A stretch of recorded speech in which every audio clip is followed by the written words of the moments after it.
Okay, small bite. Mm. Oh my God, it's so good.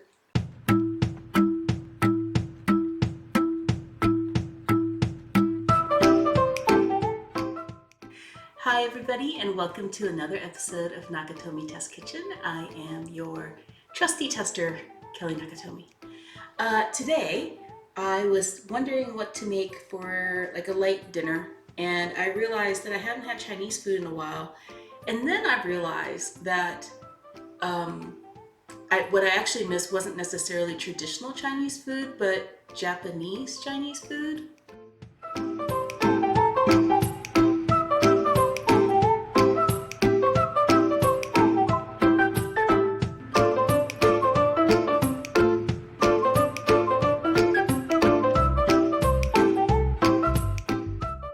Much like here in the States, we have a lot of imported foods that we've kind of adjusted to our own palate.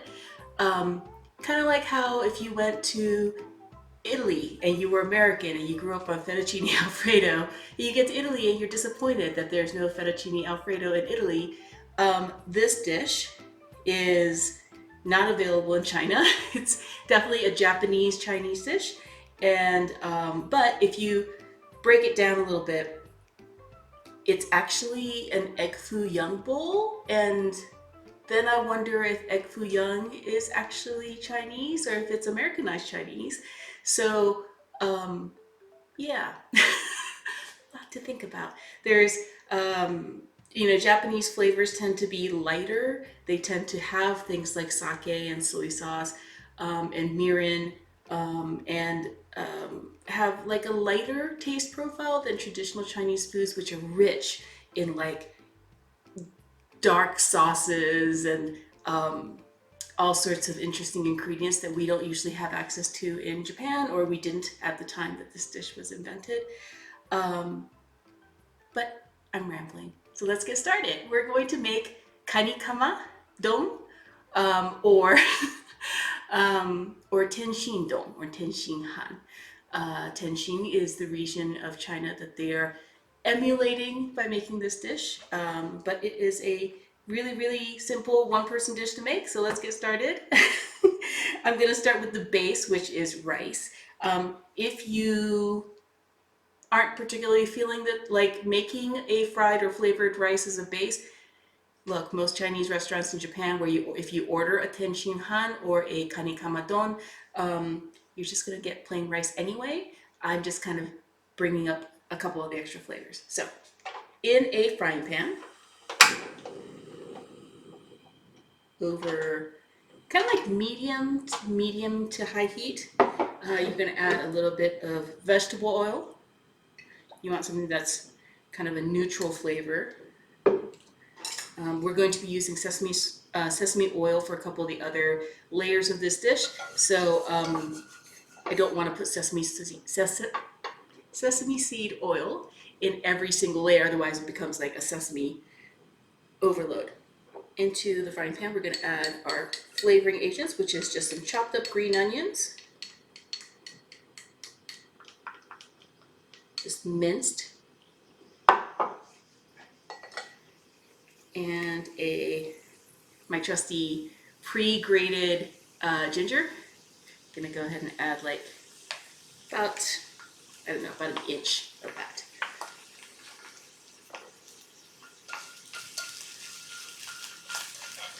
Not adding any salt to this. When the ginger starts to pop, and it will right away, you want to go ahead and add your rice. Otherwise, you're just gonna make a mess everywhere.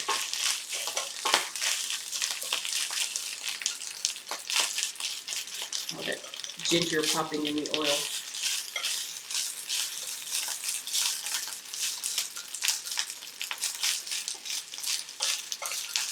You can, add salt and pepper to this, but you don't necessarily have to. I tend not to because I think that the sauce for this dish is flavorful enough that I don't need to necessarily salt the rice.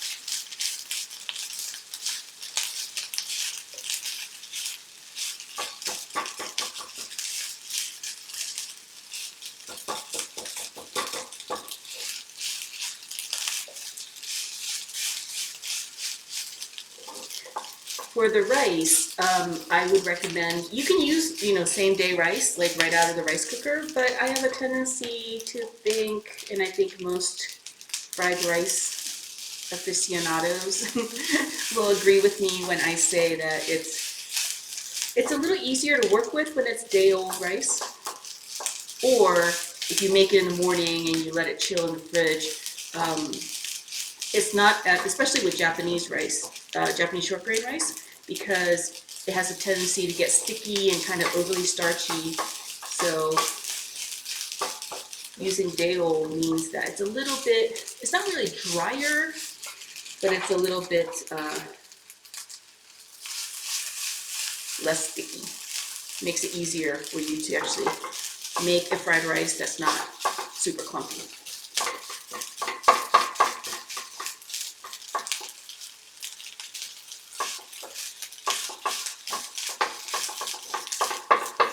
And I'm not really trying to get any color on the rice, I'm just trying to season it and get the little bits of rice off of the little rivets on my frying pan. And when that is done, you just set that aside in a bowl.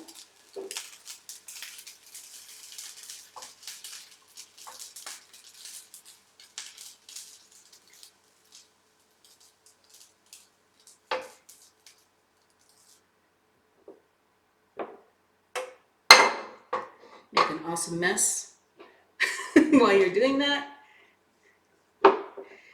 And then what I'm going to do is I'm going to go ahead and mold this in the bowl, and that will make sense later for presentation.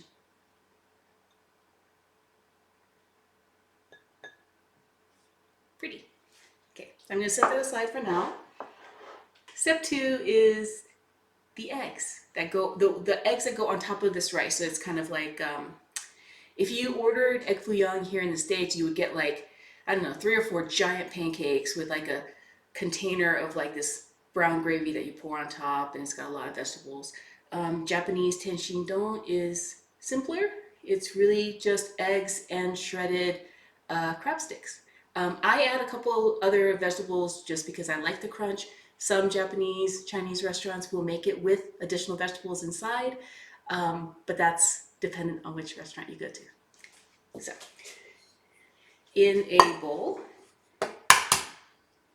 2 eggs.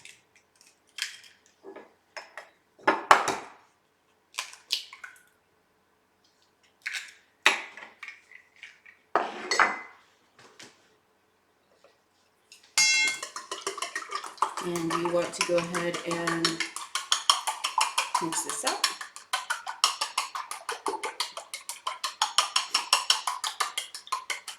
In Japanese households, they'll tell you if you take your chopsticks and you cut the egg whites, which is something I've never heard in the States, but apparently it makes for a more, a better blended egg yolk, egg white mixture, I guess.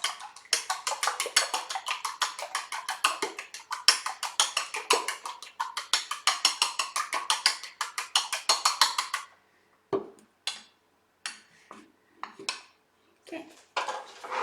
Part 2, in a frying pan over medium heat. I always keep these like, medium to low, medium to high heat, but you have to understand I'm doing this all over a portable stove. Your stove at home over your oven will be different. If you use an electric stove, it will be different. So check what you're doing first. Okay. Sesame seed oil. Just a drop. Goes with your regular vegetable oil. Again, don't want to overwhelm with the flavors of sesame. Just a little bit will do you. And then to this we're going to add bean sprouts, just like a 1/4 cup.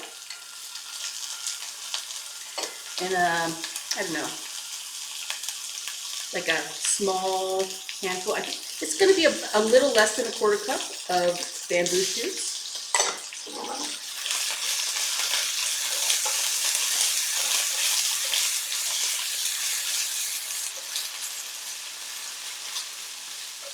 Give it a quick stir fry.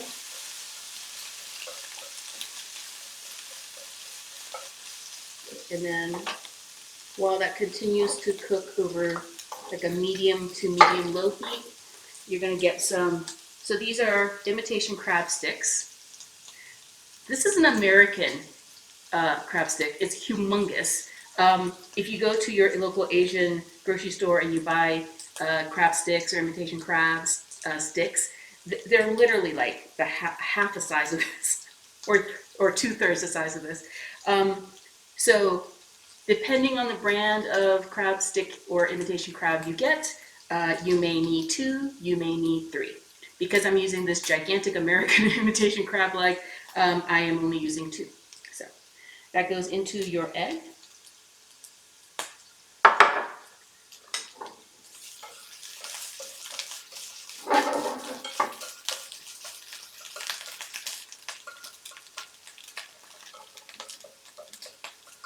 And you're just going to mix in your imitation crab. And then you are just going to slowly let that cook. This does not get flipped over. So those of you who are afraid of flipping over omelets, this dish is perfect for you.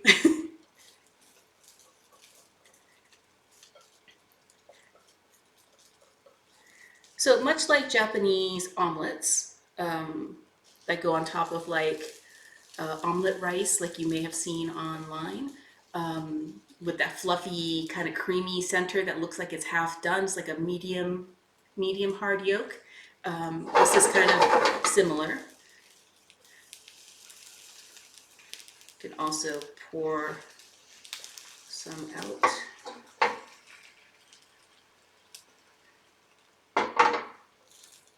And while that is cooking,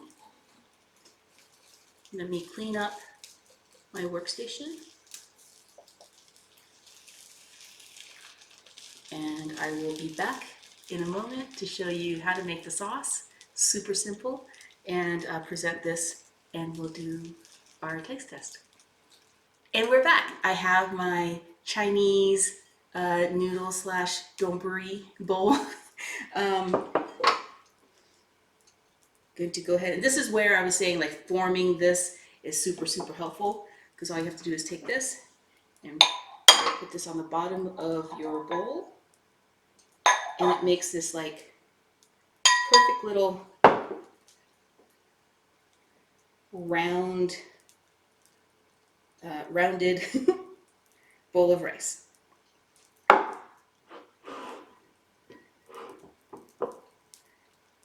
Just perfect for presentation. So on top of that, we have our Kanikama, which is super loose.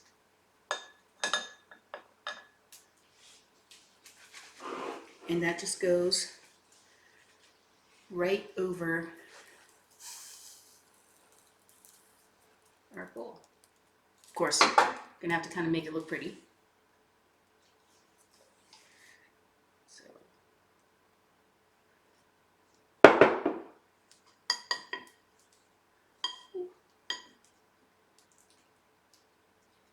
and I like kind of pushing the sides down.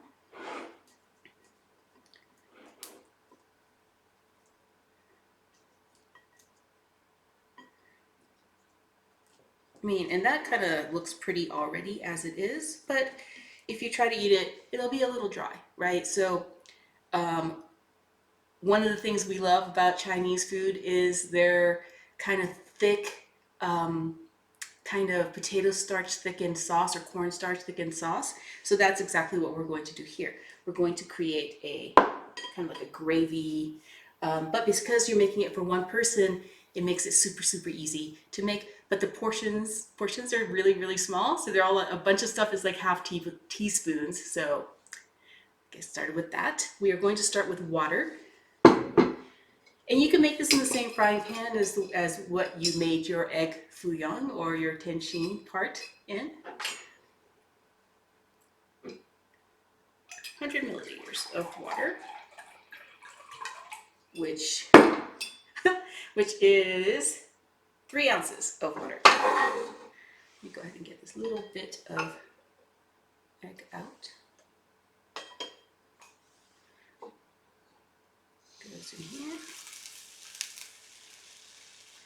And to this, we are going to go ahead and put this on a very low heat.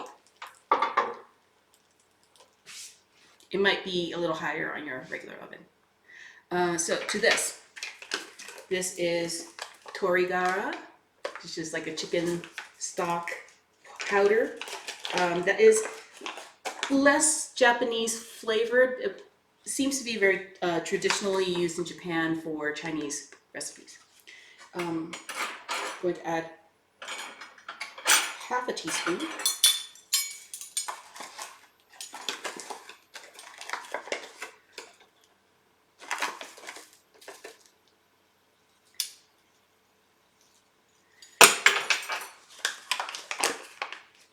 So, half a teaspoon of Chinese chicken stock powder.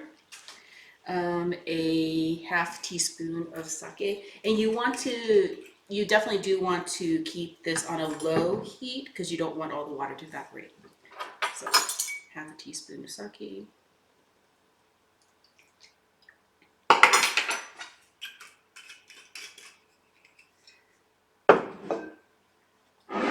uh, 1 teaspoon of soy sauce,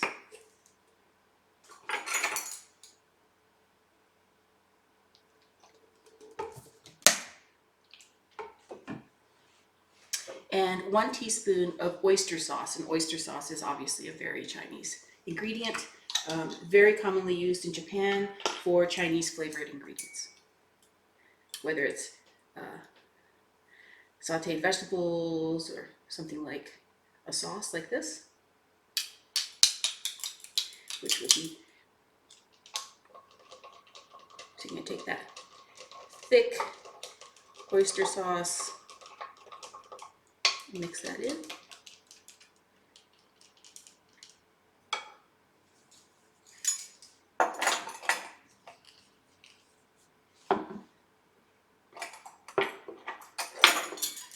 Half a teaspoon of sugar.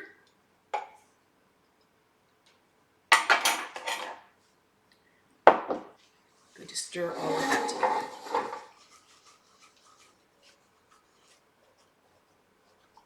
At this point, because you have all of the ingredients in, you can actually turn the heat up just a little bit.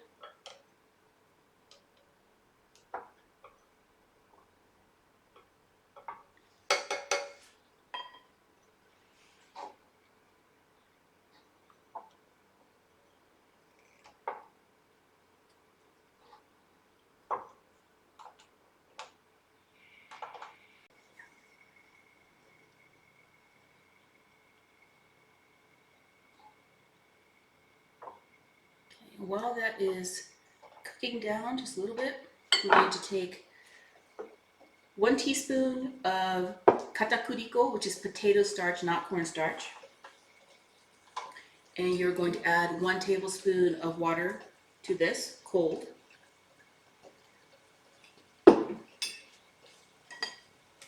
And then you're going to stir this together just to make a slurry.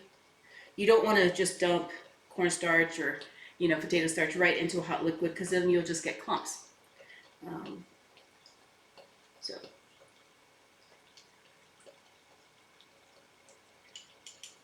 something to keep in mind, you don't need to use all of this. So once you make a 1-to-1 kind of slurry, you can use this to thicken all kinds of sauces, but you don't need to do that. If you put all of this in it right away and just dump it all in, you get probably like a gelatinous mass. So I'm going to turn the heat off. I'm going to add a teaspoon of vinegar and a teaspoon, this is that flavor scent agent, sesame seed oil. add half a teaspoon of that and half a teaspoon of just regular white vinegar. Mix all of that in.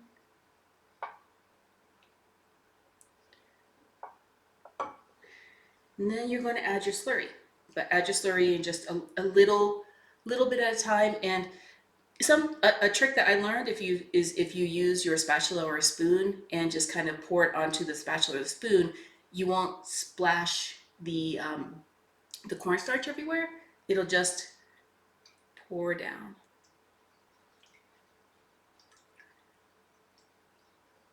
Then you can turn the heat back up.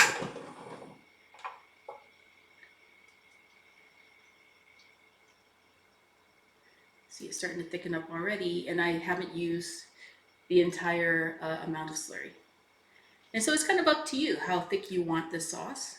If you want a looser sauce, then don't use as much. Just use like maybe like a tablespoon or two.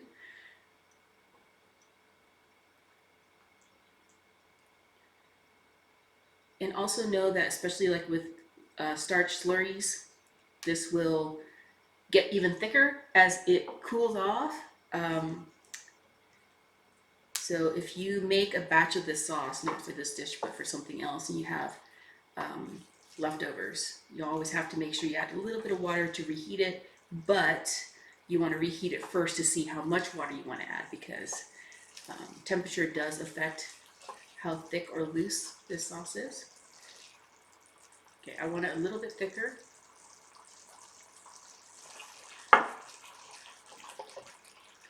It's like magic. Okay, and once you have a sauce that is to the thickness that you like, I'm going to move this aside. And once we've moved that aside, we're going to get our bowl of Kani Tama, and then we're going to pour this luscious sauce all over.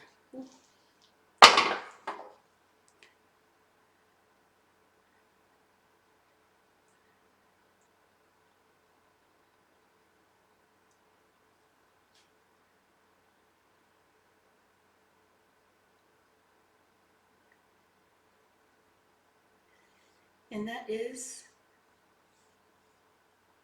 enough gravy for one sauce. Let me get this all cleaned up, and we'll come back for a taste test of this Kanikama Don or Tenshinhan, or Tenshindon, depending on what restaurant you're at or how you're making it at home. I'll be right back. Welcome back, and we have our Tenshin Don, Tenshin Han. Don means Donburi, Han just means rice, so Tenshin Han means Tenshin style rice, I guess. Tenshin Don is Tenshin style bowl meal. Traditionally, after the gravy is put on, they put on like between 3 and 5 like little frozen green peas that have been defrosted. I think it's just for decoration, because otherwise it's a very kind of brown looking dish. So adding a little bit of green to that lightens up the entire presentation of the dish. So let's dig in. Gonna get through all the egg with the bean sprouts and the bamboo shoots and get down to that ginger and oniony rice. Let me see if I can even fit all of this in my mouth at one time. Oops.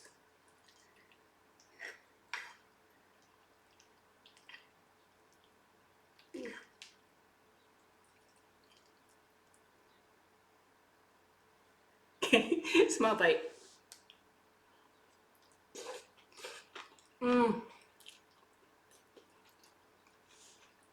Oh my god, it's so good.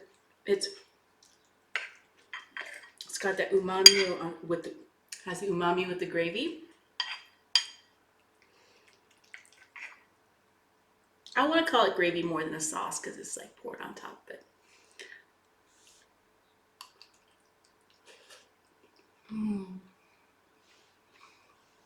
that ginger and green onion fried rice. It goes so well with the egg and the gravy and the imitation crab. So a lot of Japanese dishes use imitation crab or kani crab kamaboko. So if you want to elevate this dish, and I think that that's where the origin of this dish came from is Tianjin is in northern China, close to Beijing, and I would assume that at some point somebody tried a crab omelet of some kind, wasn't served in a bowl or anything like that, and then it got brought to Japan. Flavors were adjusted to fit a Japanese palate and served in a bowl style because that is a very traditional kind of way to serve meals in Japan when it's, especially if it's like single person portions, you know. If you, when I order egg foo young or kind of like a some sort of Chinese egg omelet dish, I get so much. I get like so much. I can kind of eat it for like 3 days if it's just by myself. So it's easier for me to just make a nice bowl of Tenshin Don or Tenshin Han, or you know the modern version of saying this, which is Kanikama Don, which is kani imitation crab bowl. So have another little taste here.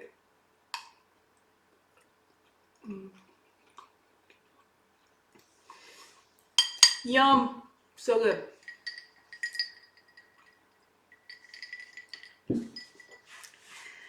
I hope you enjoyed watching this episode of Nakatomi Test Kitchen. I hope you try making your own bowl of, I don't know, I want to call it egg foo young bowl if it's American, but it's not. It's Japanese Chinese food. And I hope you try your hand at this. I hope you adjust the gravy to kind of fit your flavor profile, and try it with flavored rice, try it without flavored rice. There's so many different variations on the original Tenshindon, which is plain white rice, the crab, imitation crab, egg omelet on top, and a gravy. Super simple, super filling, and healthy, relatively. I will see you again next time on Nakatomi Test Kitchen. I am your tester, Kelly Nakatomi. See you next time.